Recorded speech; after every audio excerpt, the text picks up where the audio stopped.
शारदीय नवरात्र की नवमी के पावन अवसर पर प्रदेश के मुख्यमंत्री और गोरक्ष पीठाधीश्वर योगी आदित्यनाथ ने गोरखपुर मंदिर में विधि विधान से कन्या पूजन किया। इस दौरान उन्होंने नौ दुर्गा की प्रतीक 9 कन्याओं को भोजन कराया। इस अवसर पर मुख्यमंत्री ने कहा कि प्रदेश में महिलाओं और बेटियों का इसी प्रकार सम्मान होता रहेगा। कन्या पूजन की शुरुआत 9 कुंवारी कन्याओं के पाँव पखारने से हुई। मुख्यमंत्री योगी ने सबसे पहले बारी बारी से माँ दुर्गा के 9 स्वरूपों की प्रतीक 9 कन्याओं और फिर एक बटुक भैरव का पांव पखारा। उसके बाद टीका लगाकर उन्हें चुनरी उड़ाकर उनकी आरती उतारी। पूजा अर्चना के बाद कन्या भोज का कार्यक्रम शुरू हुआ और मुख्यमंत्री एक एक कर सभी 9 कन्याओं और बटुक भैरव के पास गए और उनकी थाली में अपने हाथ से भोजन परोसा। इसी क्रम में उन्होंने पूजन कक्ष में मौजूद अन्य कन्याओं को भी पूरे श्रद्धा भाव के साथ भोजन कराया। योगी आदित्यनाथ ने सभी कन्याओं को अपने हाथ से दक्षिणा और उपहार देकर सम्मान पूर्वक विदाई भी दी।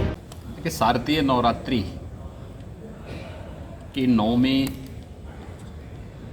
की प्रशस्त तिथि में अभी 9 दुर्गा स्वरूप 9 कुमारी कन्याओं का पूजन का कार्यक्रम यहाँ पे संपन्न हुआ है।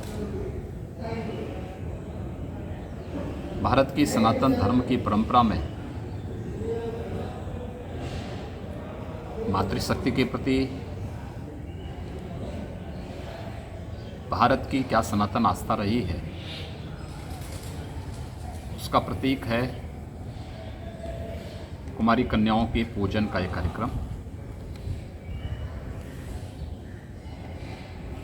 इस पूजन के तत्काल बाद विजयादशमी की शुभ तिथि प्रशस्त हो रही है और इस अवसर पर हम लोग अब विजयादशमी के कार्यक्रम में प्रवेश कर रहे हैं।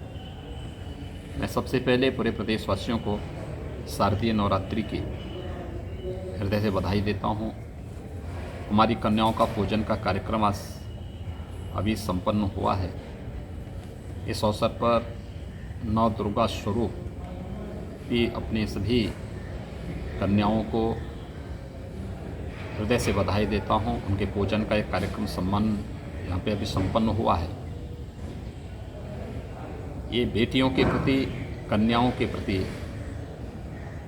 भारत के सनातन आस्था को प्रदर्शित करता है। इसके साथ ही हम लोग अब विजयादशमी के कार्यक्रम के साथ प्रवेश कर रहे हैं।